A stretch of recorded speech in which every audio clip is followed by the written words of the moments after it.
Assalamualaikum warahmatullahi wabarakatuh. Perkenalkan, nama saya Syariatun Nikmah, NIM 18107100084 dari Tadris IPA C. Nah, saat melihat hamparan persawahan yang luas itu, apakah kalian pernah berpikir bagaimana padi bisa memproduksi beras? Di mana proses itu berlangsung? Dan bagian manakah yang bisa menghasilkan padi? Nah, yuk kita cari tahu dengan mengikuti pembelajaran pada video ini.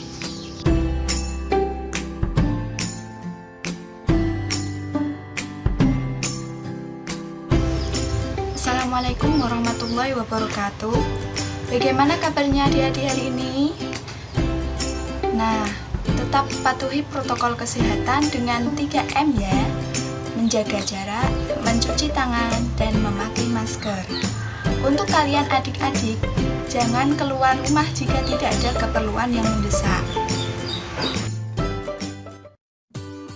Nah, seperti tayangan di awal tadi, kita akan mempelajari mengenai bagian dan fungsi dari tumbuhan.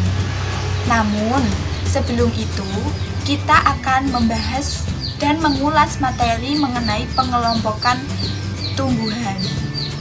Tumbuhan dikelompokkan menjadi dua, tumbuhan tidak berpembuluh yang meliputi tumbuhan lumut atau bryophyta dan tumbuhan berpembuluh yang meliputi tumbuhan paku dan tumbuhan berbiji. Nah, pada tumbuhan berbiji atau spermatofita ini dibagi lagi menjadi dua, tumbuhan berbiji terbuka dan tumbuhan berbiji tertutup. Nah, pada kesempatan kali ini kita akan membahas mengenai bagian tumbuhan atau struktur dan fungsi tumbuhan pada tumbuhan berbiji. Organ penyusun tumbuhan dibagi menjadi dua, organ generatif dan organ vegetatif.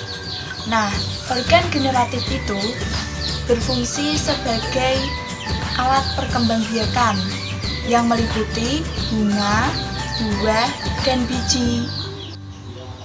Nah, sedangkan organ vegetatif berfungsi sebagai penimbun zat makanan, pengolah makanan, mendukung pertumbuhan dan perkembangan tumbuhan. Organ vegetatif ini meliputi akar, batang, dan daun. Nah, kesempatan kali ini kita hanya akan membahas akar, batang, dan daun. Akar adalah bagian dari tumbuhan yang tumbuh di bawah permukaan tanah, tumbuh ke pusat bumi, atau menuju ke sumber air. Akar memiliki dua sistem perakaran. Sistem perakaran serabut yang dimiliki oleh tumbuhan monokotil, contohnya jagung, padi, dan rumput.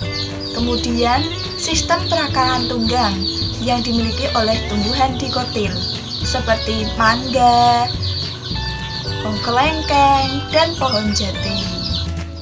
Nah, fungsi dari akar sendiri adalah menyerap air dan mineral untuk bernafas atau menyimpan cadangan makanan, serta menambatkan tumbuhan pada medium tumbuhnya.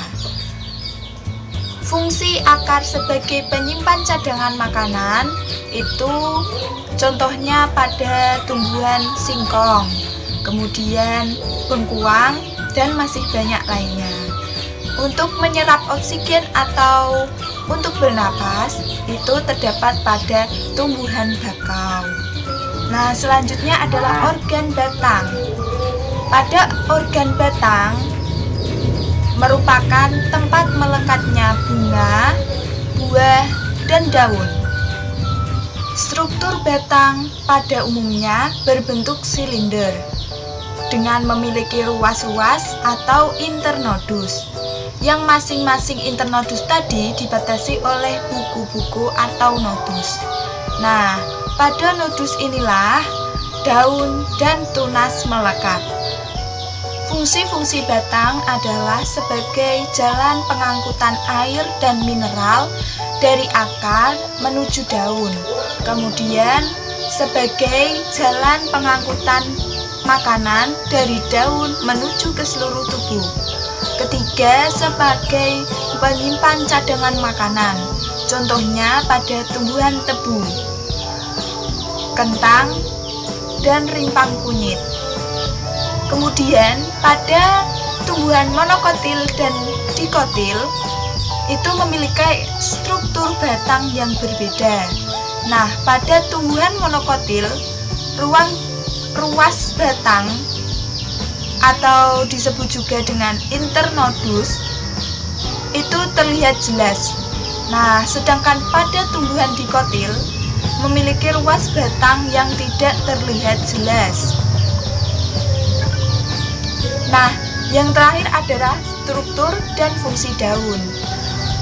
Daun merupakan organ tumbuhan yang menempel pada batang. Umumnya mengandung zat warna berwarna hijau dengan bentuk tipis dan lebar. Fungsi daun adalah sebagai alat mengambil gas karbon dioksida, sebagai tempat fotosintesis, sebagai alat pernapasan, serta pengatur penguapan atau transpirasi. Struktur daun dikotil memiliki peruratan menjala, sedangkan struktur daun monokotil memiliki peruratan sejajar. Contohnya, pada struktur daun monokotil ada pada tumbuhan padi dan jagung. Kemudian untuk struktur daun dikotil contohnya terdapat pada pepaya, kemudian daun nangka, dan masih banyak lagi. Nah, itu tadi penjelasan mengenai struktur akar, batang, daun, dikotil atau monokotil. Selain diberikan tugas kelompok, nanti adik-adik juga akan diberikan tugas rumah. Tugas rumahnya adalah menyajikan perbedaan akar, batang, daun, dikotil, dan monokotil sesuai dengan kreativitas adik-adik masing-masing. Selamat mengerjakan tugasnya. Sampai jumpa di pertemuan ke depan. Wassalamualaikum.